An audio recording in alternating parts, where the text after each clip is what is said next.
Lillian was proud of one thing in her life. Not her degree hanging quietly on the wall. Not her cooking that made neighbors mistakenly pass her window at mealtime. What truly defined her was a title she had given herself with confidence: the most understanding girlfriend in Nigeria. She wore that title like a crown. She defended it like a national monument. To Lillian, women who asked too many questions in relationships were troublemakers. Women who did not know how to keep a man. In her mind, silence was wisdom, patience was power, and endurance was love. This belief didn't fall from the sky. She inherited it. Growing up, Lillian watched her mother survive marriage with a smile that never reached her eyes. Her parents argued often. Sharp words, heavy silences, slammed doors. Yet moments later, her mother would return to the kitchen, stir the pot, and serve food like nothing happened. Lillian learned early. This is love. She decided that love was not something you enjoyed fully. It was something you managed, like a stubborn generator that spoiled every week but still deserved fuel because you needed light. So when she grew into a fine young woman and fell in love with Afe, understanding had already rooted itself deep inside her bones. And truthfully, Afe wasn't a bad man. He was hardworking, ambitious, always on the move. He chased contracts, attended meetings, carried his laptop everywhere like it was part of his body. His favorite sentence was, "Baby, I'm building my future." Lillian believed him. Completely. When he forgot their anniversary, she smiled. "It's okay. You were busy. I understand." When he canceled dates repeatedly, she said, "Hustle first. Success later." When days passed without calls, she blamed faulty phones, poor networks, and spiritual patience tests. Even the night he told her plainly, while they sat roadside eating bread and egg, "Lillian, I'm not ready for marriage yet." She nodded calmly. "That's fine, I'm not in a hurry." But inside her heart, wedding drums were already beating. Her best friend, Unazi, saw through everything.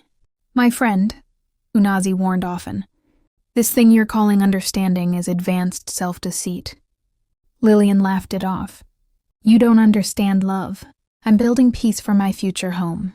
Sadly, peace didn't even know it was under construction. As Christmas approached, something shifted inside Lillian. Every shop displayed couple outfits meant for her. Every ring sparkled louder than usual. Wedding pictures on her phone became daily therapy. She even practiced saying, "We're not doing anything big, just introduction for now." But while Lillian dreamed forward, Afe was moving upward.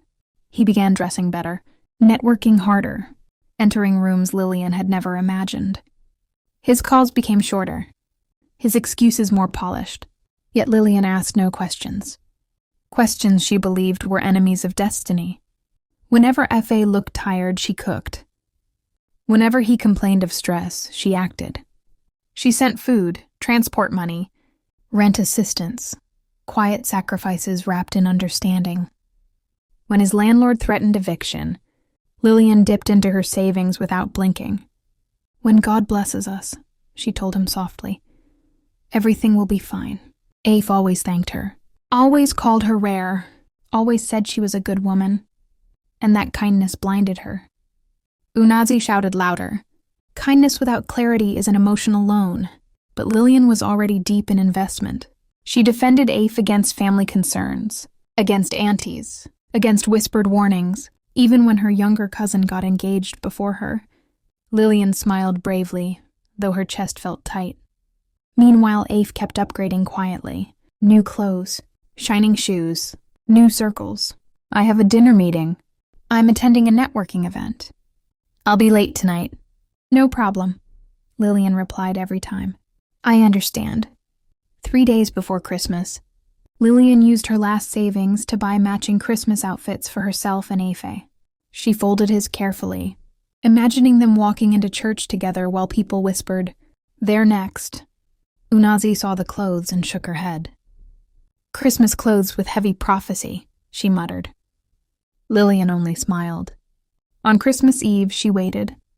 She cooked. She dressed. She checked her phone repeatedly. Hours passed. Finally, her phone buzzed. It wasn't Afe. It was Instagram. A notification popped up. people you may know. And there he was, Afe, standing beside a woman Lillian had never seen before. Her hand rested on his chest, his arm wrapped comfortably around her waist. The caption read, "Christmas came early." She said yes. Lillian stared. Her chest tightened. Her ears rang. Her understanding finally cracked. She refreshed the page. It was real. Comments poured in. Congratulations. Fire emojis. Love. That was when Afi called. "Lillian, I wanted to tell you," he said calmly. "I didn't want to hurt you." She said nothing. "You're an amazing woman," he continued. "Very understanding. Any man would be lucky." That was the moment Lillian finally understood. Understanding was not love. Silence was not loyalty. Endurance was not commitment. She ended the call without a word. That night, Lillian packed the matching Christmas clothes and returned them to the market the next morning. She took the refund and bought herself a small gold necklace instead. On Christmas Day, she wore it proudly to church, alone.